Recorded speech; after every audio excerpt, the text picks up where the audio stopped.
ইন্ডিয়াতে TikTok, Likee, SHAREit, CamScanner, UC ব্রাউজারের মতো বড় বড় এরকম 59টি অ্যাপকে ব্যান করা হয়েছে। তো এই অ্যাপগুলো কী করছে, আমাদের ফোনের সমস্ত ইনফরমেশান নিচ্ছে, আমাদের ডেটা নিচ্ছে, আমাদের ফটোস, ভিডিওস, আমাদের লোকেশান এবং আমরা কখন কোথায় কী করছি সব ডেটাগুলোই নিচ্ছে, নিয়ে আউট অফ ইন্ডিয়ার বাইরে যে সার্ভার আছে সেখানে ট্রান্সফার করছে। তো এখানে আমি আউট অফ ইন্ডিয়া বলছি, তাহলে নিশ্চয়ই আপনারা বুঝতে পেরেছেন আমি কিসের কথা বলছি। এখানে আমি বলছি চায়নার কথা। এই তো এরা কী করছে, আমাদের দেশের সমস্ত ডেটাগুলো নিয়ে চায়না সার্ভারে আপলোড করছে। ইদানিং চায়না কিন্তু আমাদের ডেটাগুলোকে নিয়ে মিস ইউজ করা শুরু করে দিয়েছে। তো এই 59টি অ্যাপের মধ্যে কোনো না কোনো অ্যাপ আপনার ফোনে কিন্তু ইনস্টল করা আছে। তার জন্য আমি প্রথমেই এই 59টি অ্যাপের নাম বলছি, আপনারা দেখুন এই অ্যাপগুলি আপনাদের ফোনে ইনস্টল করা আছে কিনা। যদি আপনাদের ফোনে ইনস্টল করা থাকে তাহলে সঙ্গে সঙ্গে অ্যাপগুলোকে ডিলিট করে দেবেন, এবং পরে আমি আপনাদের বলবো এই অ্যাপগুলি আমাদের কী কী ক্ষতি করতে পারে এবং কীভাবে আমাদের ডেটাগুলোকে চুরি করছে। তো চলুন প্রথমে এই 59টি অ্যাপের নাম জানা যাক।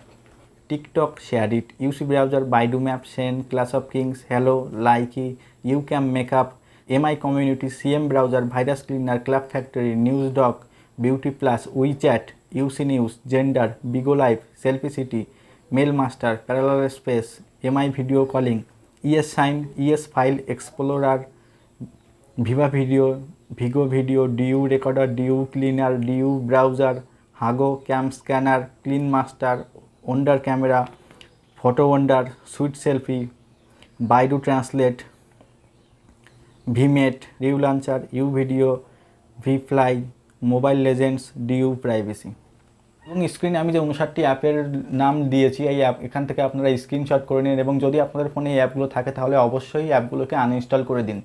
এবার আমি আপনাদের বলবো যে এই অ্যাপগুলোকে কেন ইন্ডিয়ান গভর্নমেন্ট ব্যান করেছে।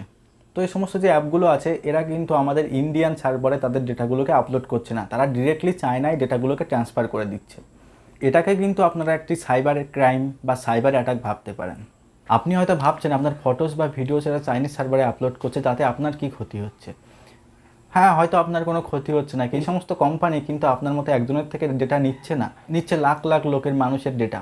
তো ওই সমস্ত লোকের ভিতরে ভাবুন কেউ গভর্নমেন্টের জব করে, ইনফরমেশন বা আইটি সেক্টর কোম্পানিতে চাকরি করে, তারা কি করে, তারা কিন্তু তাদের সমস্ত তারা কী কী ভবিষ্যতে লঞ্চ করবে, কী কী লঞ্চ করবে না, বা তাদের ভিতর তাদের ফোনে কিন্তু অনেক ইনফরমেশন টেকনোলজি থেকে থাকে। তো এই সমস্ত অ্যাপগুলি যখন আপনি ইনস্টল করবেন তখন দেখবেন এই সমস্ত অ্যাপগুলি আপনার কাছে পারমিশন চাইছে।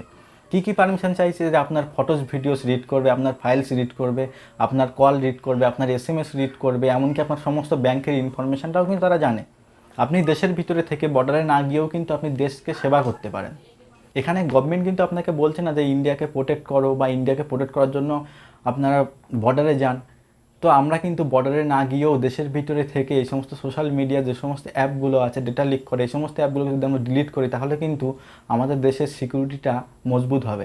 তো আসুন সবাই মিলে আমরা দেশের সাথে এই চাইনিজ অ্যাপগুলোকে ডিলিট করি, যাতে এরা আমাদের কোনো ডেটাকে মিস ইউজ করতে না পারে। চীনে কিন্তু প্রচুর পরিমাণে কোম্পানি আছে, তো ওরা ইচ্ছা করলে কিন্তু আমাদের ডেটা নাও নিতে পারে, কিন্তু ওরা আমাদের ডেটা ইউজ করে কেন জানেন, বা আমাদের ডেটা মিস ইউজ করে কী কারণে আমাদের ডেটাগুলো মিস ইউজ করে জানেন? কে ওদেরকে পারমিশন দিয়েছে আমাদের ডেটাগুলোকে মিস ইউজ করার? আপনি যদি চায়নাতে কোনো কোম্পানি স্টার্ট করতে চান, বা কোনো আইটি কোম্পানি বা কোনো স্মার্টফোন কোম্পানি, কোনো সফটওয়্যার কোম্পানি যদি আপনি তৈরি করতে চান, তাহলে ওই কোম্পানিতে কিন্তু গভর্নমেন্ট ইনভেস্ট করে। আপনি চায়নাতে বিনা গভর্নমেন্ট ইনভেস্টে কোনো কোম্পানি শুরু করতেই পারবেন না। প্রত্যেকটা কোম্পানিতে গভর্নমেন্ট ইনভেস্ট করে, এই জন্য গভর্নমেন্টের একটা হাত থাকে কোম্পানির ওপরে, যার কারণে গভর্নমেন্ট ইচ্ছা করলে যখন তখন ডেটা চুরি করতে পারে, বা ওই কোম্পানিকে যখন তখন বন্ধ করে দিতে পারে। ওই কোম্পানি যতটা প্রফিট হবে তার থেকে 55% বা 60% কিন্তু গভর্নমেন্ট নিয়ে নেয়। আপনি গভর্নমেন্টের হেল্প ছাড়াই বা গভর্নমেন্ট ইনভেস্ট ছাড়াই কিন্তু আপনি নিজের টাকা দিয়ে কোনো কোম্পানি তৈরি করতে পারবেন না, এটি চায়নার নিয়ম। এখান থেকে কিন্তু আমরা বুঝতে পারছি চায়না সরকার যখন তখন যে কোনো সময় যে কোনো অ্যাপের, যে কোনো আইটি সেক্টরের ডেটা তারা তাদের কাজে লাগাতে পারে।